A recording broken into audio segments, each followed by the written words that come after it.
Alright, hello everyone. This is a warning. The following discussion will contain a slight multiplayer spoiler for a potential new attribute in an update. It will not be single player related whatsoever. It is not final. There is some speculation, but we have a lot of stuff to talk about in terms of this, and the concept is cool. To me, it's not that big a deal. I don't mind too much, but if you like to go into a new season completely blind, this is your warning to click away before we talk about it. So, we're gonna go into it. 3, 2, 1. Alright.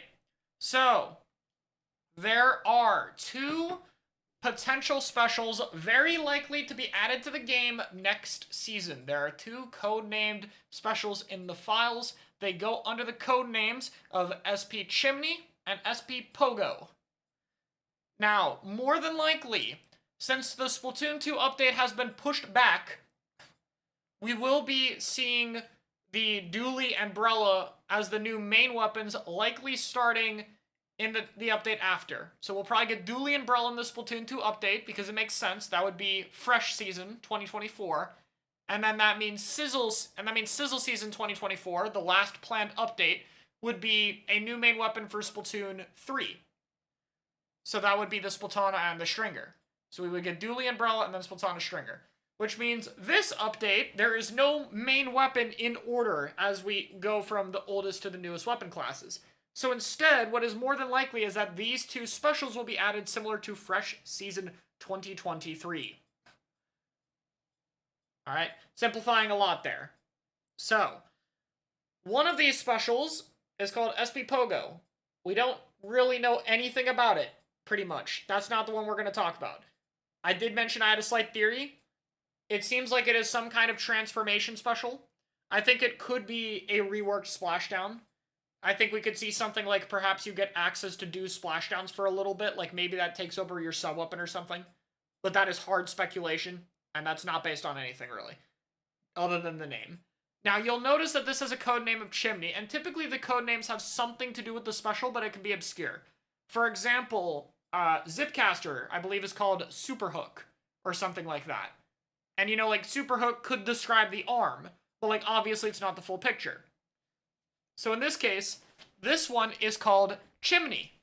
And we have a few things we know about Chimney. And again, we don't have all the parameters, and the parameters could change, and it could be done. So, for now, this is what we think is happening. Right now, Chimney seems to be a device that spawns, quote, walls that last about 6 seconds, and they move super slowly, like Quahog speed, basically. Actually, a little bit slower than them. Touching this wall would deal 30 damage and mark the player for 3 seconds. The wall is decently large. We'll get a picture of it later. But it's pretty big, and it's pretty flat. And there's some speculation about it. Ash believes, the person who's going through the Datamine on this, is that it is more than likely a smoke screen. That's the idea of this. Meaning it would spawn a few different walls. I think 3 is a safe number to guess, because Splatoon 3, that would move gradually. This is about the size of what the wall would look like, as an estimation. It would be about this big. Right? This is sized up for a point of accuracy. Right? And that's all we know. So I want to talk about what this is, you know? It's basically, you put a thing down, or you throw a thing down, and you summon walls that don't, like, block shots, but they block your vision, and they have a slight effect for you to pass them. Slight bit of location, slows you down a bit, a little bit of damage. Probably not lethal, but the main thing is it blocks your vision. So this is basically a smoke screen in Splatoon, and that's what we're going to talk about. Because originally I thought, you know, I was kind of like, okay, I don't think smoke screen is one of the best ideas for the game. I thought it could add a lot to visual clutter.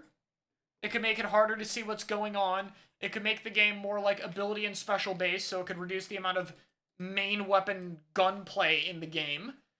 And I thought it could just, you know, be another thing that makes the game really hard to understand. And then I thought about it a little bit more. And then I thought about it a little bit more. And I kind of realized something about what this special could mean. I want you to try to think about what's good in this game right now. In the podcast I did earlier, long-range AoE was talked about, like long-distance area of effect like bombs or stuff like that. There's been talk about backlines that are really oppressive, like charger or pencil or ballpoint, stuff like that. And of course, everyone's been talking about Zuka, and there's also, been Crab. And on top of that, all of these have a problem that were put on maps that look like this. Now, a problem with these maps is that, they're hallway based and such, but it's worth noting that they're very open maps with minimal cover, especially the reworked ones. Like, think about the new Maki Mid and how little cover that is. And on top of that, it's very open. There's a lot of long distance sights. If you think about it, a smoke screen kind of is a giant nerf to everything long range in this game. Long range weapons would have a problem seeing people. It would force them to have like a hard time to hit their shots, like a charger would be able to see. It would provide cover. And it would be potentially a way to force things to be more close quarters combat. Weapons that could kind of move around and deal with things more up close. And if you think about a lot of the specials it might buff, think about what special would benefit from a smoke screen the most. Probably something like Stamp, right? Stamp that now you can't shoot it as it goes toward you as easily. So Stamp is rushing through the zone, but picture there's a wall here, like a smoke wall. And you can't really see what side of the zone the Stamp is coming from. You can see a little bit, but now it's a lot harder to shoot its feet as it barrels down the zone and gets up close to you. Maybe you now have to back off and shoot here, for example. Maybe you have a charger who's sitting on this tent, who now has his vision blocked. And now the charger would have to position to, like, here, on this left side, to try to shoot around the wall, or to cover the flank. But now they're in a more risky position. So potentially, in an ideal world, this is a good way to check long distance, weapons, and specials, to force more fighting and more up-close combat. And the reason I didn't mention Inkjet is because Inkjet would kind of get around this. Inkjet could just hover over the wall. Inkjet would probably be very good into the special, if it functions this way, right? But this could be an interesting solution to the problem. It might be a way to kind of encourage that kind of play in a way that wouldn't be too broken. And I think that could be interesting.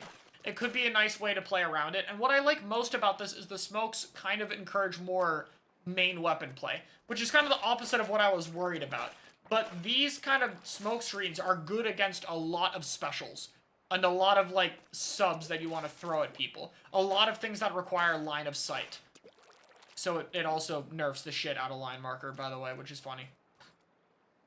But that's kind of what I'm thinking. Now, could there still be negative implications? Yes. The smokescreen effect could be too annoying. It could be too weak. It could unintentionally screw over some stuff that it shouldn't be. There could be stuff like that. There's no guarantee. Yeah, it could also buff stuff like thermal. Like, maybe if you have thermal, you can see the silhouette through the smoke. So maybe it buffs that, Maybe it makes, like, point sensor more valuable for the same reason. Like, you could shoot a target who's behind a smoke wall if they're marked. So Nautilus stocks go up, basically. That's your sensor weapon. There's a bunch of other smaller effects like that. But I think as a whole, it's healthier than a shield. And because of the mobility in this game, I don't think walls are that bad. Especially on the more open mid-maps. Like, this map could be, like, a little bit scary. But let's think if we go to, like, Maki zones. Like, where they're trying to go around it. Yeah, wave would be better into this, for example. It'd be harder to see the waves, and the location effect that Wavebreaker provides would be more valuable. But, like, think about it like new Maki zones in mid. Because these are, like, 2D flat walls, you would still be able to go around them. You would still be able to move in. It wouldn't, like, cover an entire area on a map like this, for example. But it would still be able to cover long distance spots. Like, you could still, like, smoke snipe. Or, like, an island snipe or something. So I think rotations and movement and fights would be very important with it. And that's kind of what I want. I think on maps like this, especially when the water drops, and we have this giant open area, obviously a wall can only cover one sightline. It can only cover one area. And so it'll change a lot on how we position and what parts we want to see and what we don't. Of course, it's still just line of sight. It's not going to stop, like, maybe some amounts of bombs or splatling paint or something like that. And I think that's what's interesting. It's kind of dynamic.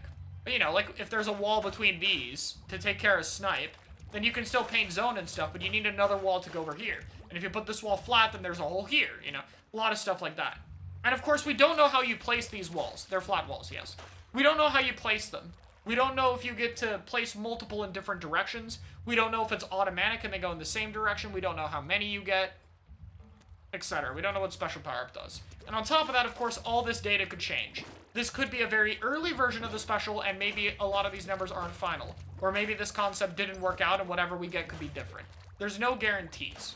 But I think it's notable because potentially, if implemented right, I think the effects on the meta could be good. It could be a way to deal with long-range stuff. It could be a way to deal with open maps. It could be a way to deal with all of that stuff. So, to me, I am very interested in it. I'm very curious to see what happens with this special. So, let me know what you guys think in the comments. We'll open it to some discussion. And please try to keep any talk about the special to this video. Don't bring it elsewhere, obviously, for those who don't want to know about it. But let me know what you all think, and I'll see you guys next time.